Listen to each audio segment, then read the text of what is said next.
News Kannada ವಾಹಿನಿಗೆ ಸ್ವಾಗತ. Satish Jarkiholi CM ಆಗಬೇಕು, ಸತೀಶ್ ಪರ ಬ್ಯಾಟ್ ಬೀಸಿದ ಕುಂದರಗಿ ಮಹಾಸ್ವಾಮಿಗಳು.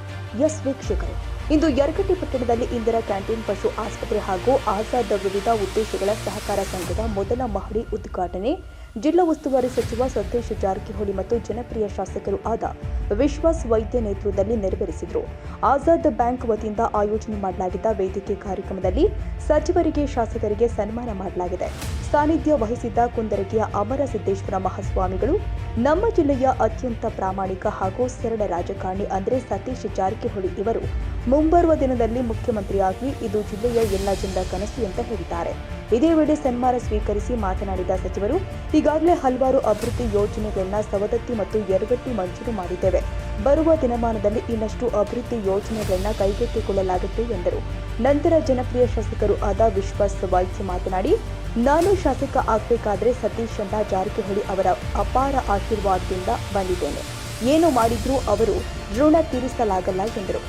ಸತೀಶ್ ಜಾರಕಿಹೊಳಿ ಅವರನ್ನು ಸಚಿವರಾಗಿದ್ದಾರಲ್ಲ, ಆ ಇಲಾಖೆ ಬಹಳ ಎಲ್ಲ ಕಡೆನೂ ಕೂಡ ಅದೆಷ್ಟೇ ದೂರದಲ್ಲಿರಲಿ. ನಾನು ಮೊನ್ನೆ ಉಳಿವಿ ಗೊತ್ತೈತಲ್ಲ, ನಿಮಗೆಲ್ಲ ಉಳಿವಿ ಗೊತ್ತೈತಲ್ಲ, ಉಳಿವಿಯಿಂದ ಆ ಕಡೆ ಇನ್ನೊಂದು ಹಳ್ಳಿಗೆ ಹೋಗ್ಲಿಕ್ಕೆ ಒಂದು ಬ್ರಿಡ್ಜ್ ಇತ್ತು, ಅದು ಸ್ವಲ್ಪ ಬಿದ್ದೋಗ್ಬಿಟ್ಟಿತ್ತು. ಅದು ಅಲ್ಲೆಲ್ಲ ನೀರು ಮಳೆ ಬಹಳ, ಅದ್ರದ್ದು ಸನ್ಮಾನ್ಯ ಸಚಿವರ ಅಂಡರ್ದಲ್ಲಿ ಬರ್ತಿರ್ತಕ್ಕಂಥ ಅವ್ರ ಇಲಾಖೆಯಲ್ಲಿ ಬರ್ತಿರ್ತಕ್ಕಂಥ ರೋಡು ಮತ್ತೆ ಬ್ರಿಡ್ಜ್ ಆಗಿತ್ತು.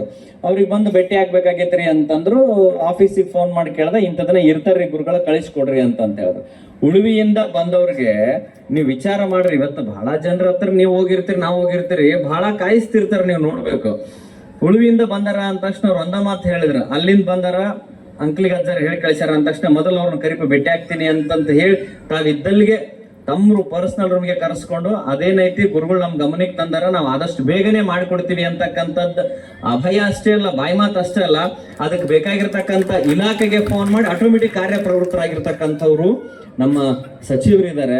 ಸೊ ಎಲ್ಲರಿಗೂ ಕನ್ಸಿದೆ, ಅದ್ರಲ್ಲಿ ನಾವು ಒಬ್ಬ ಇದೇನೇನು ಅಂತಂತೇಳಿ. ಒಂದು ಲೋಕೋಪಯೋಗಿ ಇಲಾಖೆ ಸಚಿವರಾಗಿದ್ದುಕೊಂಡೆ ಇಟ್ಟು ಕೆಲಸ ಮಾಡ್ತಾರ ಅಂತಂದ್ರೆ ಒಂದ್ ಸಂದರ್ಭದಲ್ಲಿ ರಾಜ್ಯದ ಚುಕ್ಕಾಣಿ ಕೊಟ್ರೆ ಹೆಂಗಿರುತ್ತ ಅಂತ ವಿಚಾರ ಮಾಡಿವಿ ನಾವೆಲ್ಲರೂ ಕೂಡ. ಅದಕ್ಕೆ ಸಚಿವರದು ಮೊನ್ನೆ ತಾವೆಲ್ಲ ಟಿವಿಲಿ ನೋಡಿದೀರ, ಅವ್ರು ಹೇಳಿದ್ರು ಸತೀಶ್ ಅವ್ರ ಏನಂತ, ನಾನೇನು ಕೇಳ್ದೇನ ನನಗೆ ಪಕ್ಷ ಕೊಟ್ಟಿದೆ, ತೃಪ್ತಿಕರವಾಗಿರ್ತಕ್ಕಂಥ ಮನಸ್ಸು ಅಂತಂದ್ರೆ ಅದಕ್ಕಂತ ತಿಳಿದಿರಲ್ಲ. ನಾವೇನು ಕೇಳಿದೆ ನಮಗೆ ಇಷ್ಟೆಲ್ಲ ಕೊಟ್ಟಿದ್ದಾರೆ, ಪಕ್ಷ ಎಂದ್ ಮನಸ್ಸು ಮಾಡುತ್ತೆ ಅಂದ್ ಕೊಟ್ಟೆ ಕೊಡುತ್ತೆ ಅಂತ ಹೇಳಿದಾರೆ. ನಮ್ದೆಲ್ಲ ಕನ್ಸಿದೆ, ಆದಷ್ಟು ಬೇಗ ನಮ್ಮ ಬೆಳಗಾವಿ ಜಿಲ್ಲಾದೊಳಗೆ ಒಬ್ರು ಮುಖ್ಯಮಂತ್ರಿ ಅದಾರ ಅಂತ ನಾವು ಒಟ್ಟು ಹೆಮ್ಮೆಯಿಂದ ಹೇಳ್ಕೊಳ್ಬೇಕು ಅಂತಕ್ಕಂಥ ಕನಸು ನಮ್ದು. ನಿಮ್ಗೋಸ್ಕರ ಅಲ್ಲದೆ ಇದ್ರು ಕೂಡ, ನಿಮಗೆ ಆಸೆ ಇಲ್ಲ ಅಂತಂದ್ರೂ ಕೂಡ ಪರವಾಗಿಲ್ಲ, ನಮ್ಮ ಜಿಲ್ಲಾ ಜನರ ಮನದ ಆಸೆ ಈಡೇರಿಸಬೇಕಾಗಿರ್ತಕ್ಕಂಥದ್ದು ಜಿಲ್ಲೆ ಉಸ್ತುವಾರಿ ಸಚಿವರಾಗಿರ್ತಕ್ಕಂಥ ನೀವು ಕರ್ನಾಟಕದ ಮುಂಬರುವ ದಿನಮಾನದೊಳಗಡೆ ಪ್ರಧಾನ ಹುದ್ದೆಯಾಗಿರ್ತಕ್ಕಂಥ ಮುಖ್ಯಮಂತ್ರಿ ಸ್ಥಾನದೊಳಗಡೆ ನಿಮ್ಮನ್ನು ನೋಡ್ಬೇಕು ಅಂತ ನಮ್ಮ ಭಾಗದ ಜನರ ಕನಸಿದೆ. ಅದಕ್ಕೆ ಅಡವಿ ಸಿದ್ದೇಶ್ ಆದಷ್ಟು ಬೇಗ ಆಶೀರ್ವಾದ ಮಾಡ್ಲಿ ಅಂತಕ್ಕಂಥ ಭಾವನೆಗಳನ್ನು ವ್ಯಕ್ತಪಡಿಸ್ತಾ, ಇದು ನನ್ನ ವೈಯಕ್ತಿಕ ಅಭಿಪ್ರಾಯ. ಜೊತೆಗೇನು ಅಂತಂದ್ರೆ ಅವರು ಇರ್ತಕ್ಕಂಥ ಸರಳತೆ ಮತ್ತು ಅವ್ರಿಗಿರ್ತಕ್ಕಂಥ ಜನಗಳ ಬಗ್ಗೆ ಕಾಳಜಿ, ಇದನ್ನು ಕುರಿತುಕೊಂಡು ನಾನು ಹೇಳಿರ್ತಕ್ಕಂಥ ಮಾತುಗಳು ಅಂತಕ್ಕಂಥದ್ದನ್ನ ತಮ್ಮ ಗಮನಕ್ಕೆ ತಿಳಿಸ್ತೇನೆ. ಪತ್ರಕರ್ತರಿದ್ರಿ ಅಂತಂದ್ರೆ ಇದನ್ನ ಬರೆಯೋದು ಚಂದ. ಈ ಸಂದರ್ಭದಲ್ಲಿ ಆಶಿಸಬೇಕಾದ್ರೆ ಹಿಂದೆ 29 ವರ್ಷಗಳ ಬೆಳೆದಂಥ ದಾರಿ ಬೆಳೆ ಈಗ ಬಹಳ ನಮ್ಮ ಆಸ್ತಿಗಳಿಗೆ ಹೆಚ್ಚು ಬೆಲೆ ಬಂದಿದೆ. ಹೀಗಾಗಿ 10 ಕೋಟಿ ನಾವು 30 ವರ್ಷ ಇದ್ರೆ ಇನ್ನು ಮುಂದಿನ ದಿನಗಳಲ್ಲಿ ಭಾಳ ವೇಗವಾಗಿ ಬೆಳೀತಾವೆ ಎಲ್ಲ ಸಂಸ್ಥೆಗಳು. ಯಾಕಂದರೆ ಈಗ ಮೌಲ್ಯಗಳ ಬೆಲೆ ಹೆಚ್ಚಾಗಿದೆ.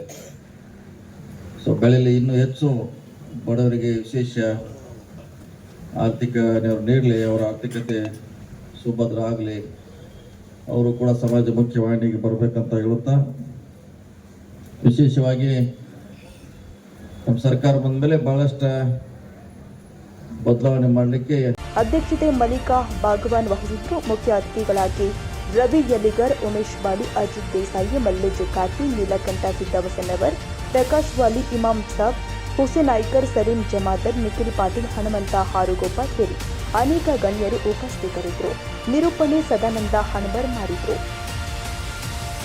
ತಾಜಾ ಸುದ್ದಿಗಾಗಿ ಎಂಟಿವಿ ನ್ಯೂಸ್ 24x7ಗೆ ಸಬ್ಸ್ಕ್ರೈಬ್ ಮಾಡಿ ಮತ್ತು ಬೆಲ್ ಐಕಾನ್ ಅನ್ನು ಒತ್ತಿ. ತಪ್ಪದೇ ಲಿಂಕ್ ಶೇರ್ ಮಾಡಿ.